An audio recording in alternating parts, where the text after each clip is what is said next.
Hi! Oh my god, this looks so scary.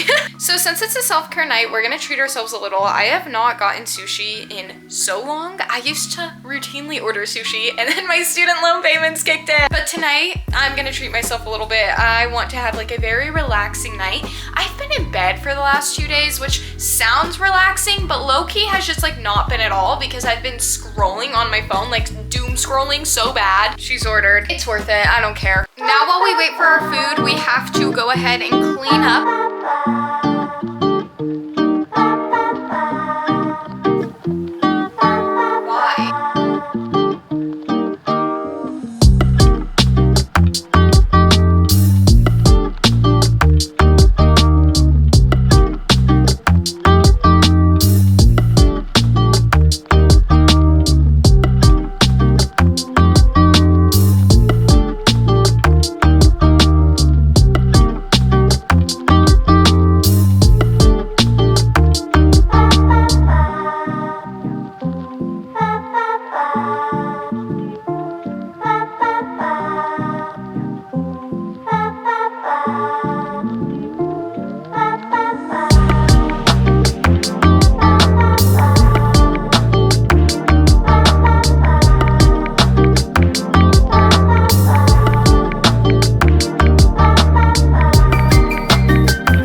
And the universe has my back because this literally got delivered as soon as I finished cleaning. Like, it was perfect timing. Let's open her up and then we'll answer some questions. We got spicy tuna, our sauces, our napkins and chopsticks, and a Hawaiian roll. Let's start with a book one for my book people because I know I like switch it up on you guys by adding lifestyle content to the channel. So the first question is, what is your ultimate goal in your life career-wise? I have always wanted to be a teacher. Always, always, always. And this is a really good segue. I actually just accepted and committed to a teaching credential program that I will be starting this fall, hence why I have to do more lifestyle content because I can't be doing too much book stuff because I'm not gonna have as much time to read. I'll still be reading and doing book stuff, but that's why this channel has had a little bit of a switch. I'm really, really excited about it. I feel really drawn to this. I really, really want to be an elementary school teacher, so that is what I'm going to school for. At some point, I would love to get a single subject credential so that I can do like English. Ideally, I always say that I'm afraid of teaching the middle schoolers, but ideally I would love to be like a middle school English teacher because I can do that with a multi-subject credential if I have one in 6th grade in California. That is the ultimate goal. YouTube is a hobby for me. It's always been something that's a hobby for me, and I think it's gonna continue to be a hobby for me. I'm not gonna stop even when I do start my formal career, like video formats might change. Anyway, let's see what the next question is. What is your favorite comfort show to watch? Any recs?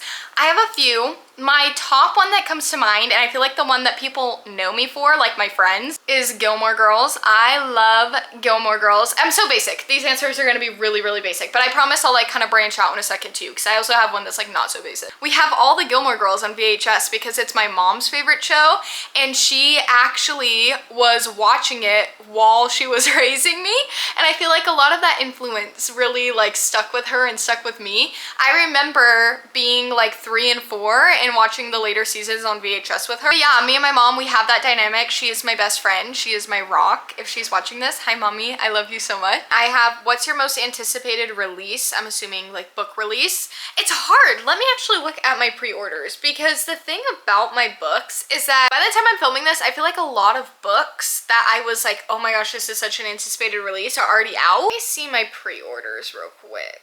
Oh, I have one, and it's nerdy. It's The Irresistible Urge to Fall for Your Enemy. I'm gonna do one more tonight. Someone asked, what are your favorite classic books? And then what book or series was your gateway into making reading a main hobby of yours? So first of all, what are my favorite classics? If you don't know, I have always been a classics girly. I started reading romance and fantasy a lot more when I started my channel. I read a little bit before then, but I was mainly like a classic lit fic girl. It's not that I don't love romance and fantasy. I do. I have a lot of fun reading them. But with a booktube, it's much easier to read a lot of romance and fantasy books and like get recommendations and content out for you guys than it is to read a lot of like classics and lit fic, because a lot of times with classics and lit fic, you have to like really sit and think and analyze the book. So my first one for sure. I love Frankenstein. Well, let's go. My favorite book of all time is Slaughterhouse-Five. I consider that a classic. That's by Kurt Vonnegut. I highly recommend, although I always say, like, you have to be ready to analyze it, because if you just read it based off the plot, you're gonna be like, what is happening? Lay It As It Lays by Joan Didion. And also a classic that I think is like so underrated that I like 100%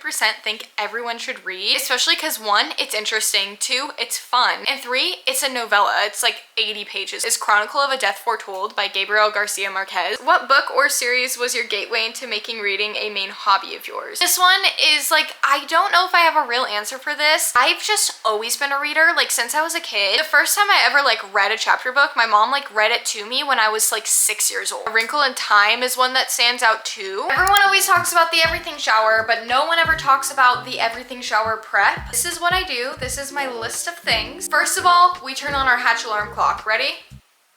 Boom. Guys, I've been microdosing fall. I know I keep talking about like the greatest summer ever, but truly I'm a fall girl at heart. I really am. That is when I thrive. That is when you guys are gonna get the best content from me. But I'm microdosing fall right now with my fall candle. Wonderful. Our next step is getting out our cute little pajama set.